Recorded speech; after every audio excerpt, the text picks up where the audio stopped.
Well, trade negotiations for the last half century have really largely been negotiations between the United States, the large European economies, and Japan. Right.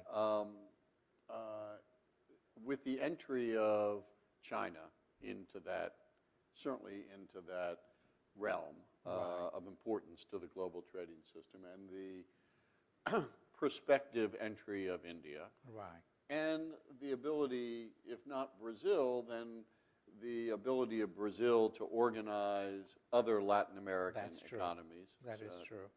Into a bloc. What are the particular challenges and issues that this will raise for the global, for the negotiating process for? Well, you see that in relation to, let's talk of the Doha round, because that is a matter of, that's where these powers are making their impact felt on the shape of the Doha round and whether we can negotiate them, a conclusion to it. Because the U.S. position is extremely constrained. The president is unable to move. Even in his G20 statement, which was just released today, there's hardly a mention of trade at all. That's because the Democrats are deeply influenced and constrained by the unions. And I'm a pro-union guy. I told John Sweeney once I'd never crossed a picket line in my life. Although he's Irish, he doesn't have the sense of humor which the two of us have. And so I said, and it wasn't because I never encountered a picket line. I have encountered a picket line. I'm 75 many times, but I've never crossed one. My generation never did that. But the unions are extraordinarily fearful of trade with the poor countries, and they feel that the stagnation of the last 25 years in workers' wages is due to trade with the poor countries. Now, if you believe that, and I don't think it's correct, and there's plenty of work, empirical work. I'm not doing armchair theorizing, so I'm doing armchair talking right now. I think what you have is a situation where they're so worried, we could always take them on in public argument. But last election, they managed to get a whole lot of people elected into the Congress who are indebted to them for that point of view and have to buy into that point of view, whether they genuinely believe it or not. So, as I say sometimes, the unions now are not interested in arguing anything at all because they have the political power. They've substituted financial capital for human capital because they spent a lot of money electing these guys. And of course, their activism and labor and so on, ringing bells. So they have both capital and labor on their side. So they actually are constraining the president because the president's constituency does include the working class, and then quite naturally. So he's not able to maneuver that, and you see that. So he's not able to, he has a problem. Even if he wants Doha round settled, he's going to have a problem, which is that he would be a general without troops because if he wanted it, he would not be able to carry the Right. unions and his Democrats. He cannot count on it at all. Two, he's got to have, therefore, the business and other lobbies on his side too. They might be able to substitute for these lobbies. But they say, look, we don't have enough on the plate, so we're not going to accept this unless we get more. Now, where Brazil, India, etc., and China, etc., really are becoming, therefore, a bottleneck to this approach, saying we have to redo Doha, get more concessions before we can get the U.S. Congress to vote on it, which is the USTR position right now. Right. That is something which these other guys don't accept. Now, it's not because I'm coming from a developing country, because I'm schizophrenic. Sometimes I think of me as Indian, sometimes as American. And I'm told by my friends that I slip from one hat to the other. But here I'm not trying to put on the Indian hat, but simply saying, if we were to bring in new issues, or rather substantial new concessions, you can forget about it because it'll take another 5 years to settle it all. By that time, Doha would be dead as a dodo in the sense it's been 8 years now. People who don't want the multilateral system will say that's gone, right? So my proposal is, and I think there is something to be said for it, which is that we close with minor adjustments between India and US on the agricultural side, which are doable. I mean, we can discuss that. And then say, we don't bring in all the new demands on services, on manufacturers, which as an economist I believe in, Right. but as a negotiator for Doha, I would say we immediately declare a new round as we close this one and say, these are the issues, this are the agenda, and we get the Indians and the Chinese and the Brazilians to agree to that. And then we start negotiating that. So if this was the end game, my sympathies are with USTR and with the US.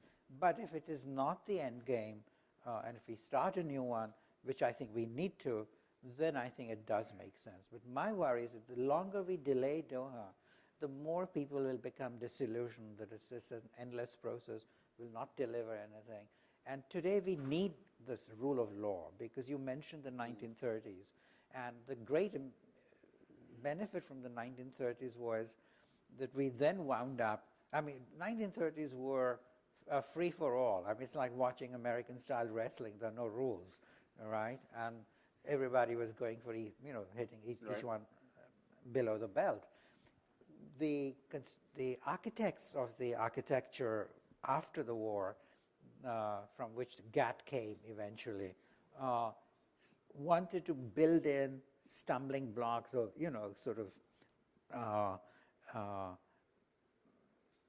rules under which you could not just indulge in a free-for-all.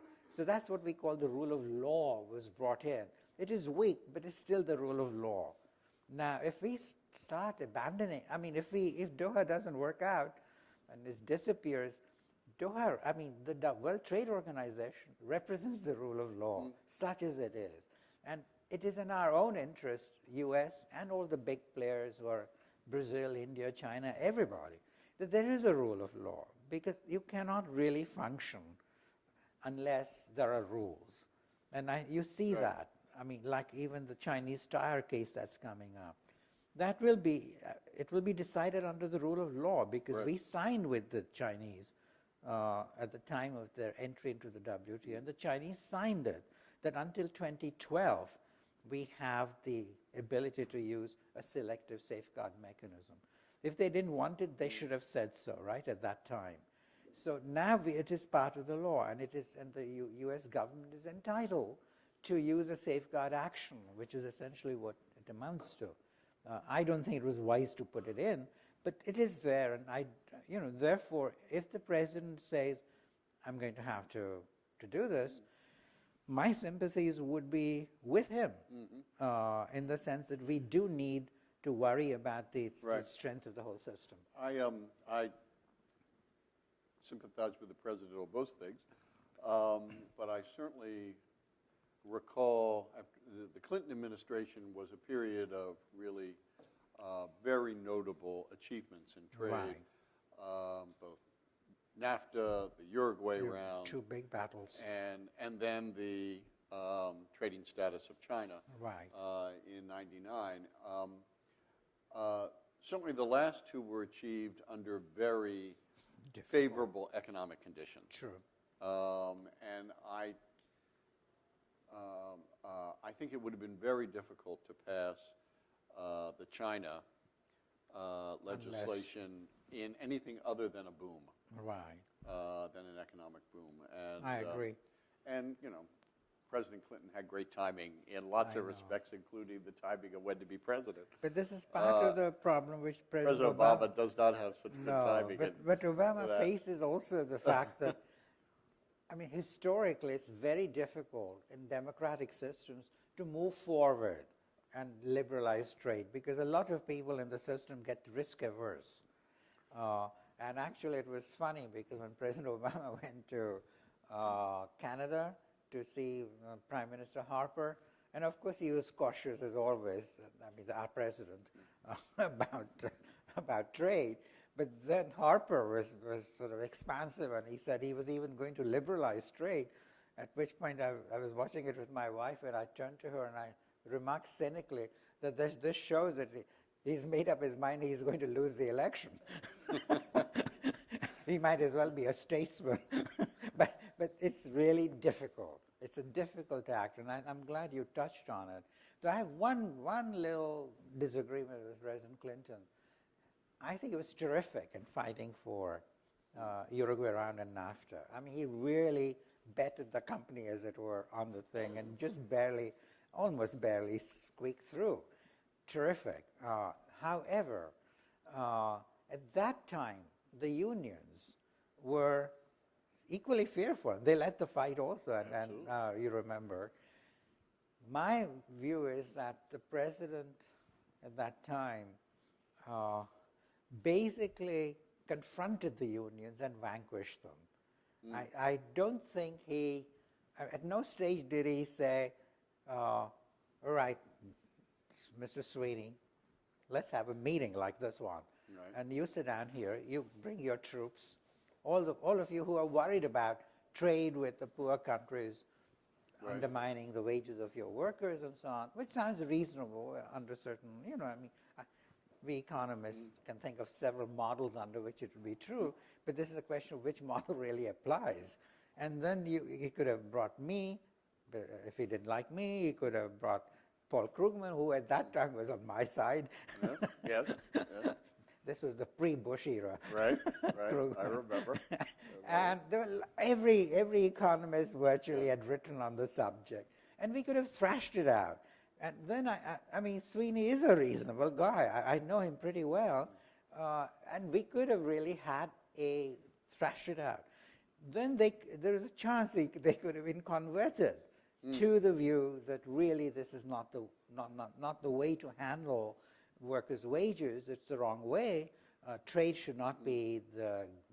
But he never did that. So in a way I mean, not really... I don't know of any economist who was ever invited in that way to do something like this. Maybe the president did it privately, I have no idea. But to some extent, President Obama's problem is that the unions have never been convinced that trade is not a problem. I mean, and I think so President Obama's task is made even more difficult, because he's really got to now start in a situation like this. But maybe I'm wrong on that. But this is... I would argue that while the industrial unions make the public case about the potential cost to their workers of the global trading system, it has political salience because of the economic conditions of the rest of the workforce. Why? That if wages had not been stagnating, that message wouldn't reverberate and wouldn't take hold, as it didn't in the 1990s. Right. And that the prerequisite for significant expansion of the global trading system is rising wages for most people. If, in fact, we are leading the American people into a globalized economic era, then it's our responsibility or their responsibility to figure out how the vast majority of Americans can prosper in a globalized economic era. I think you touched on a very important point. I feel we are now in a different epoch, as it were, for the working class and for the economy as a whole. I think the workers' wages are in serious trouble, partly because of domestic problems, like if you look at healthcare costs. That is true. But I think that's part of the solution also. But I think what you have is a situation where you have deep and continuous labor-saving technical change going on in the system. Right.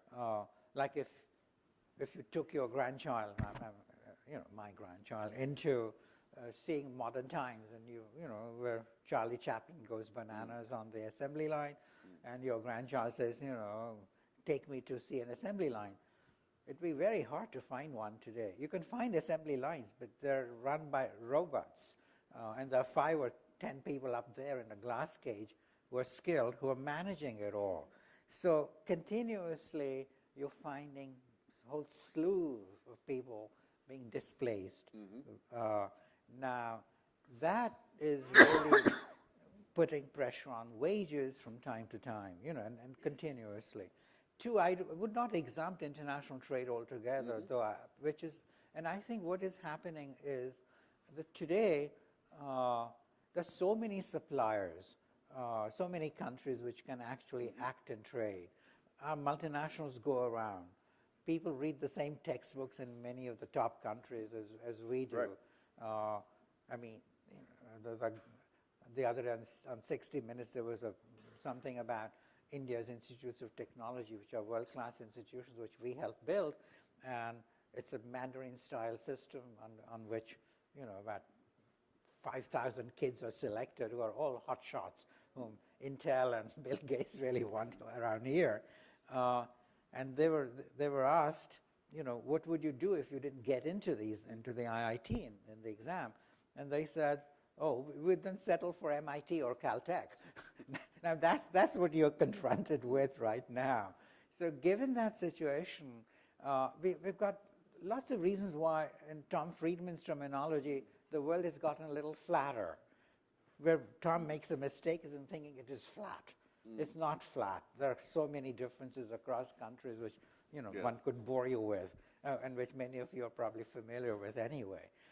But that has meant intensified competition. So today, I start an activity, a particular, you know, like Airbus had something in some part of France, I think. Suddenly, Boeing gets an advantage. That factory has to be wound up. So there's volatility. Now, if that factory is to be wound up and you cannot hire and fire freely, then you will not invest in that country at all. But the volatility coming from the fact that the comparative advantages become so thin, the people are neck to neck in virtually everything. There's always somebody breathing down your neck. That is one thing on the international side. Then the internal technical change, then the weakening of the unions for reasons which are not related to this. Many of them are non-traded sectors which have nothing to do with trade. All of that is putting a heavy burden on people, you know, and we have to really figure out how to help people meet that volatility, because volatility also means your lifetime earnings also flatten out. Yes. Because in the old days when you were on an assembly line for a lifetime, the employers were interested in investing in you because then the returns would also accrue to the firm. But if tomorrow you're not going to be there, you're going to be somewhere else, it doesn't pay you. So all of these things are, my worry is that unless we really address the issue holistically of a globalized system along with the nature of technical change, we're not going to be able to get at, you know, how to help our workers in an effective way. Things like healthcare, of course, are necessary, but that's like sisterhood in a way. I mean, you need that, right? I mean, well, this is actually an argument that we at NDN and I, in my most recent book, have been making, that it is the intensification of competition which arises out of globalization, which reduces the pricing leverage of firms, and consequently makes rising fixed costs such as healthcare or energy or pensions cut very directly into job creation and wage gains. It does. And that this is a new landscape. Given that, so we are agreed on that. But I think I don't know if you see that reflected in the kind of thinking which you get from the. I mean, I've never seen this has not permeated a vision yet statement to either the institution down there or the institution we have over there. ad hoc Right. approaches. Right. But I think what we need is to understand in totality what is the nature of the world economy and the ongoing technological change processes and so on, and then situate what we do for workers, which is the most important thing, and for innovation and so on, in that context. Right. Because otherwise you're not going to get the full-blown effect and the case to be made for it.